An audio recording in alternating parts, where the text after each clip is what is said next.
Hello guys, welcome back to my channel. তো তোমরা সবাই কেমন আছো? আশা করি সবাই খুব ভালো আছো, আর আমিও কিন্তু খুব ভালো আছি। বেশ কিছুদিন ধরে ভাবছিলাম বাড়ির জন্য কিছু ফুল গাছ কিনবো, কিন্তু যা বৃষ্টি হচ্ছে কদিন ধরে তাতে করে যাওয়াই হচ্ছিল না। কিন্তু আজ হঠাৎই একটু রোদের দেখা পাওয়া গেল, তো ভাবলাম চলো আজকেই যাওয়া যাক। তাই যেমন ভাবনা তেমন কাজ, আমি আর ভাই বেরিয়ে পড়লাম নার্সারির উদ্দেশ্যে। আর দেখো, কথা বলতে বলতে তো চলেও আসলাম নার্সারিতে তো চলে আসলাম, কিন্তু আসার পরে আমি পুরোই কনফিউজ যে কোনটা ছেড়ে কোন গাছটা নেব। কারণ এত গাছ আর এত ফুল, বুঝেই উঠতে পারছি না কোন গাছটা নেব। এমনিতেও আমি একটা ফুলপ্রেমী মানুষ, তার সামনে যদি এত ধরনের ফুল আর এত কালারের ফুল সামনে পড়ে, কনফিউজ তো সে হবেই, তাই না?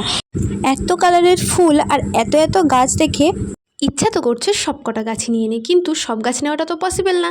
তাই এত গাছের মধ্যে থেকে কিছু কিছু গাছ আমি নিয়ে নিয়েছি। আর কি কি গাছ কিনলাম সেটা তো তোমাদেরকে দেখাবো নেক্সট ভিডিওতে। তো নেক্সট ভিডিও দেখার জন্য অবশ্যই আমার চ্যানেলটাকে সাবস্ক্রাইব করে দেবে। তো আজকের ভিডিওটা কেমন লাগলো আমাকে কমেন্ট করে জানাবে, আর যদি ভালো লাগে তাহলে অবশ্যই একটা লাইক করে দিতে একদমই ভুলবে না। তো আজকের মতন ভিডিওটা তো এই পর্যন্তই। তোমরা সবাই ভালো থেকো, সুস্থ থেকো। আজকের মতন টাটা। তো তোমাদের সাথে দেখা হচ্ছে নেক্সট ব্লগে।